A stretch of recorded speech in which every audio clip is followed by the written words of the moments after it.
It's strange how silence becomes louder when something is off. For the longest time, I believed my marriage was solid, maybe not passionate, but steady. David and I had been married for over 10 years. We had 2 beautiful children, Lily and Max, and a life that, from the outside, looked content. He worked in corporate finance. I stayed at home with the kids, running the house like a clock. We weren't perfect, but we were stable. Or so I thought. Lately, something had shifted. David became distant, not in a dramatic, obvious way, but in small, disorienting doses. He used to come home, kiss my forehead, ask about my day. Now, he'd barely meet my eyes. He started working later, claimed there were new projects, deadlines. His phone became an extension of his hand, always tilted away when I was near. When I asked if everything was all right, he'd say he was tired, overworked, or distracted. I accepted that, for a while. Then, one night as I folded laundry on our bed, his phone lit up. A message preview from someone named Rachel popped up. Last night was amazing. Can't stop thinking about it. My breath caught. I didn't touch the phone. I didn't confront him. I just stared at that message as it disappeared into the screen. When he came in moments later, all I said was, "Who's Rachel?" He looked up, almost too quickly. "Coworker," he said. "She's on the new campaign." "Why?" I nodded, pretending I believed him. He changed the subject. The next few days, I watched him carefully. He was more attentive, oddly so, like a man trying to cover his tracks. He brought flowers one afternoon for no reason. Made pancakes for the kids on Sunday morning, even cleaned the garage. It felt staged, mechanical. Lily even said, "Daddy's acting weird." Kids notice things we don't give them credit for. One afternoon, while picking Max up from a playdate, a neighbor stopped me. "I saw David the other day. Looked like a work lunch or something," she said casually. "He was at that bistro downtown, with a woman. Pretty brunette." She wasn't trying to stir trouble. Her tone was neutral. I forced a smile and said, "Must have been a client meeting." Inside, I felt cold. I started writing everything down: dates, times, odd behaviors. Not because I was preparing to fight, but because I needed clarity. Was I imagining things? Was I making a monster out of a man who was just tired? But my gut told me I wasn't wrong. I watched his patterns, noted every late night, every unexplained weekend errand. I stopped trying to make excuses for him and started accepting what I was seeing. It was a Wednesday when he came home with lipstick on his shirt collar. Subtle, but there. Light pink, right below the button. He didn't notice. I didn't say a word. I made dinner, we put the kids to bed, and we sat on the couch in silence, each of us scrolling on our phones. I couldn't look at him without feeling something crack inside me. The next day, I found a receipt in his jacket pocket, 2 glasses of wine, a shared dessert, from the same bistro the neighbor mentioned. Dated last Saturday. He told me he was at a team-building event. I stared at the receipt until the numbers blurred. That night, I told him I was going to visit my sister over the weekend. He barely looked up. "Okay, drive safe," he said, like I was going to the grocery store. That stung more than I expected. I didn't go to my sister's. I booked a hotel a few blocks from his office. I needed to know the truth, not wonder anymore. I needed to see it for myself. But even before I did, I already knew, what breaks a woman isn't always the act itself. It's the slow realization that you've been clinging to something that's already gone. I wasn't angry yet. I was still grieving something I hadn't buried. The worst part? I still loved him. That's what betrayal does. It confuses your heart and insults your intelligence all at once. I didn't tell anyone. Not my mother, not my friends. I wore the mask, smiled for the kids, packed lunches, and helped with homework. But at night, I lay awake next to a man who didn't even notice the space between us had turned into a canyon. I stopped asking questions. I started preparing for answers. He left for work at 7:45 a.m. I waited exactly 10 minutes, grabbed my keys, and followed. I knew his patterns by now: every exit, every shortcut. I parked far enough to not be seen, just close enough to observe. At 8:30, he wasn't at his office. He was at a small cafe downtown, across from the park. She was already there, Rachel. They didn't shake hands. They didn't talk like coworkers. They sat close, shared a muffin, and she touched his arm when she laughed. He looked relaxed, like a man in love. Not once did he check his phone, not once did he look over his shoulder. He was completely present. With her. I didn't cry. I drove back home in silence. There was no rage, only confirmation. Every suspicion, every instinct, had been right. I made lunch for the kids and scheduled a counseling appointment. For myself, not for us. That night, he came home later than usual. Smelled faintly of perfume. Said nothing about work. I asked him how his day was. Long, he said. Then silence. I didn't confront him, not yet. I needed more. I installed a small camera in the living room and another near the garage. Motion activated, discreet. Within 2 days, I had what I needed. Short calls, hushed tones. I miss you too, he whispered once. Tomorrow. Same place. That was all I needed. I sat him down on a Tuesday night. The kids were asleep. I didn't yell. I didn't cry. I looked him straight in the eye and asked, "How long have you been seeing Rachel?" His face went pale. He didn't deny it. He didn't even flinch. "A few months," he said, his voice barely above a whisper. It wasn't supposed to happen. I didn't plan it. I asked him why. He looked at me and said, "I felt invisible. I felt my body go numb." Invisible? I repeated. You have a wife who built her life around this family. You have children who adore you. And you felt invisible? He said he didn't know how to explain it. That everything had become routine. That Rachel made him feel alive again. I told him I hoped that feeling was worth the wreckage. Then I asked him to leave. He packed a small bag. Said he'd stay with a friend.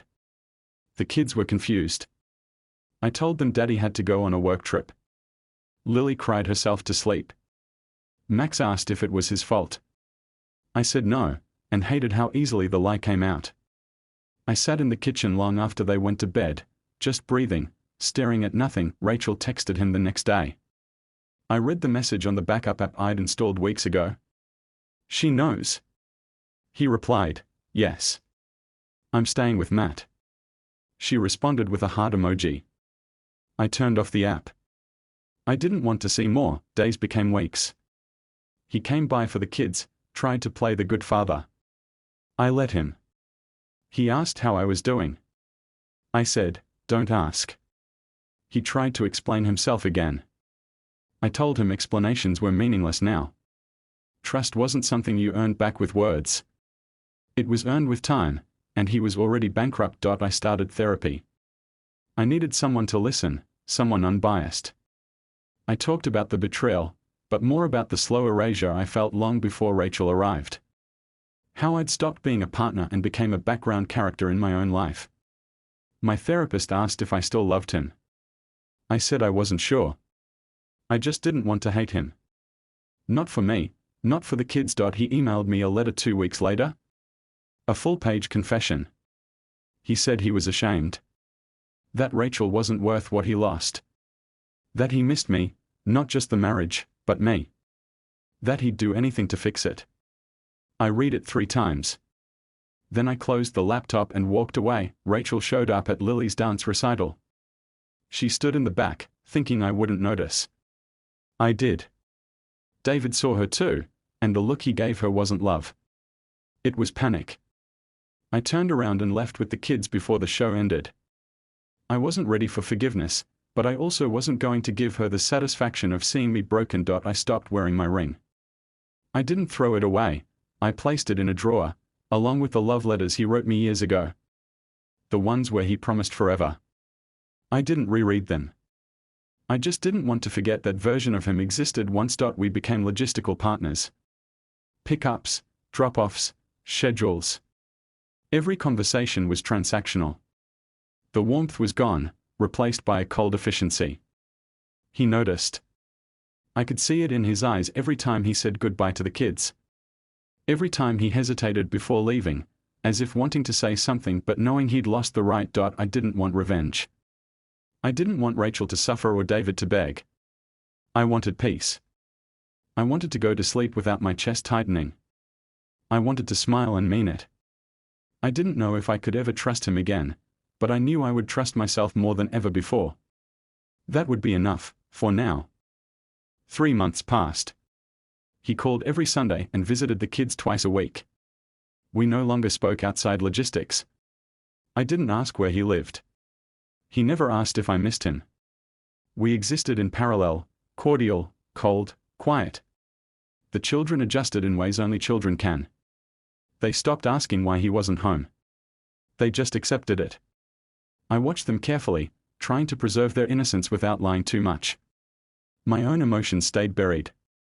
There wasn't room for grief when survival was the goal. Then, one morning, the doorbell rang. It was Karen, David's mother. I hadn't seen her in over 2 years. She looked smaller, thinner, her hair more gray than I remembered. She stepped inside slowly, held my hand, and said, "I'm dying. Stage 4 cancer. No treatment. No second chances." She said she didn't come to make peace, she came to make sense of things before time ran out. She wanted to see her son. She wanted to see her grandchildren. She wanted to understand what had happened between David and me. We sat in the kitchen. I told her everything. She didn't defend him. She didn't excuse him. She nodded quietly, tears in her eyes. Then she told me something I didn't expect. David's father had also cheated, multiple times. Karen had stayed. Regretted it. She said David grew up watching her cry alone in bathrooms, thinking he was sleeping. She said she saw the same detachment in him that she once saw in his father. I tried to raise him better, she said. But some patterns run deeper than love. She asked if I could give David one evening, not for reconciliation, but for clarity. She wanted us to sit down, not as husband and wife, but as parents, as people. I agreed, not out of obligation, but because something in her voice felt final. David came that Saturday evening. Karen stayed with the kids in the other room. We sat at the table, across from each other. For the first time, there were no defenses. Just exhaustion. He apologized, not for the affair, but for the years before it. For the distance. The silence. The way he let routine replace affection. He said Rachel was an escape, not a destination. He said she made him feel wanted, but it was temporary. Shallow. He left her weeks ago. Said she never stood a chance against the weight of what he lost. I listened. I didn't interrupt. When he finished, I said, "I'm not the same woman you betrayed. I won't pretend this never happened. I won't forget. But I can forgive, in pieces." He asked if I'd consider starting over. I told him no, but I'd consider something new. Something honest. For the kids. For peace. He nodded. No arguments. No expectations. Karen died 2 weeks later. Quietly. At home. She left behind a small box. Inside were letters, one for David, one for me, and one for Lily and Maximum. In my letter, she wrote, "I hope this pain ends with me. I hope you find a way to build something better out of the ashes." In David's, she wrote, "Don't repeat me." In the children's, she wrote stories about their father as a little boy, about her love for them, about family. The funeral was small. I stood next to David, not as his wife, but as the mother of his children. He held my hand when the pastor spoke. I didn't pull away. That night, the 4 of us sat on the living room floor and read Karen's letter aloud. The kids asked questions. We answered honestly. Something shifted. Not repaired, but realigned. David began joining us for dinner once a week. We kept it simple: pizza, board games, laughter. No titles. No promises. Just presence. He started attending therapy. Not to win me back, but to break cycles. He wrote in a journal. Sometimes he shared entries with me.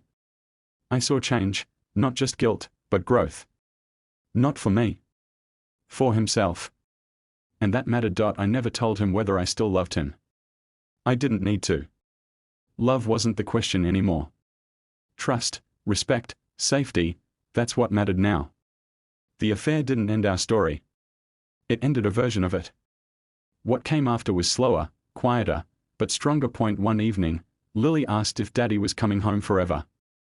I looked at her and said, maybe not forever the way it was. But he's part of our forever. Always. She smiled, and that was enough. The unexpected gift wasn't Karen's letter, or David's apology. It was the clarity. The pause. The chance to rebuild, not as husband and wife, but as partners in parenting, in healing, in legacy. We didn't go back.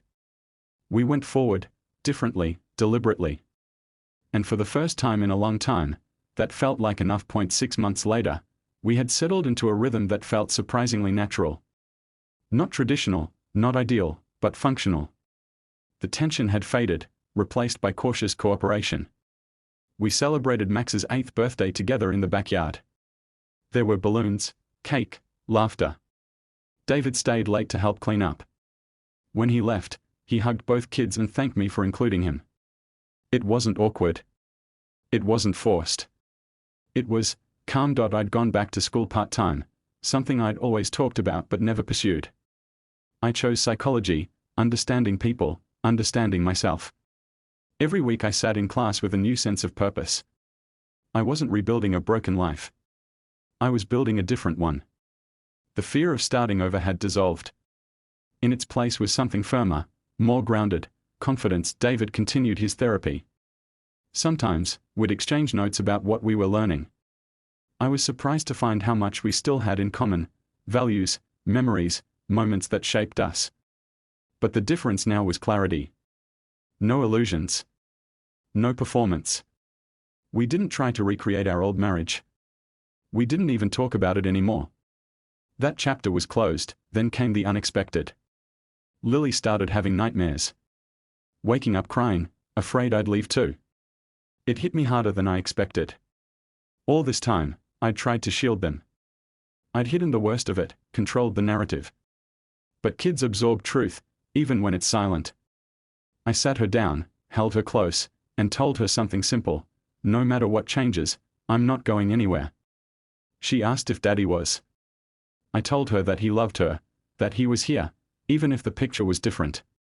She seemed to accept that, but I knew it wouldn't be the last time she asked. We enrolled her in child therapy the following week. David and I both attended the intake. The therapist thanked us for showing up together. That moment felt heavier than any reconciliation ever could. It meant showing up even when you're no longer a couple. It meant parenting beyond pride. People began asking questions again. Friends, acquaintances. They wanted to know if we were getting back together. I stopped answering. The truth was more complex than a yes or no. We weren't romantic. We weren't enemies. We were something in between. I didn't know anyone a label for that. Then, one evening, David asked me to read something he wrote. It was a letter, to himself. A kind of closure. He'd written about his childhood, about watching his parents' distant marriage, about the shame he carried. He admitted he'd always been afraid of being mediocre, of being overlooked. Rachel hadn't just been about attraction, she was a mirror for his insecurities. Reading his words, I saw the brokenness that had always been there, hidden under ambition and duty. When I finished, I said nothing. I just returned the letter. He nodded, understanding that I didn't need to comment. That silence was its own form of acceptance. I dated someone briefly. A teacher I met through school. He was kind, attentive. But I wasn't ready. Not for something new, not while my heart was still sorting itself out. We ended things kindly. I didn't tell David. Not out of secrecy, but because it didn't matter. He wasn't my measuring stick anymore. Eventually, I stopped checking David's tone, stopped analyzing his every word. I no longer flinched when my phone buzzed, no longer feared what secret might unravel. The wound had closed. A scar remained, sure, but scars don't reopen unless you pick at them. And I wasn't going to. Christmas came. Our first one split. The kids spent Christmas Eve with me, Christmas morning with him. When he dropped them off, we exchanged gifts for the first time since the affair. Nothing dramatic. Just small things.